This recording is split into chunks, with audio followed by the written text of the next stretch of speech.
speaker ဝယ်ရမယ်ဆိုရင် IP rating ကိုထည့်စဉ်းစားဖို့လိုအပ်လားအရေးကြီးလားဆိုရင်တော့ထည့်စဉ်းစားဖို့တော်တော်လေးကိုအရေးကြီးပါတယ်ကဲဒီအကြောင်းပြောပြသေးခင်မှာညီမတို့ဒီ channel လေးကို like နဲ့ subscribe လုပ်ခဲ့ဖို့မမေ့နဲ့နော်ကဲဒါဆိုရင်စလိုက်ကြရအောင်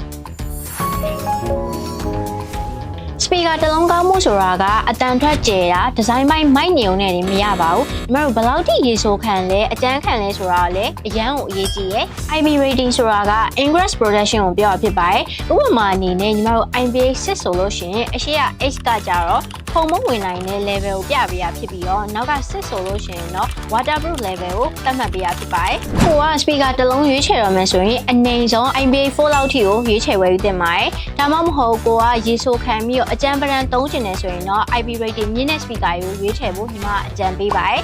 ညီမတို့ transmit speaker အများစုမှာဆိုရင်လည်း IPA level ဆိုလို့ရှိရင်4လောက်ကနေစပြီးတော့ရှိရဲဒါကြော်ညာဝင်တော့မဟုတ်ဘူးပေါ့နော်ညီမကိုယ်တိုင်စမ်းပြီးတော့မှလာပြပြရပဲဖြစ်ပါတယ်ကဲဒါဆိုရင်အကိုတို့မှာရောဘယ်လောက်ထိရေဆိုခံပြီးအကျန်းခံတဲ့ speaker ရှိလဲဆိုတာဒီညီမရဲ့ comment မှာမှန်းခဲ့ပြီးလို့ရတယ်ကဲဒါဆိုရင်နောက်ဗီဒီယိုမှာပြန်တွေ့ကြမယ်နော်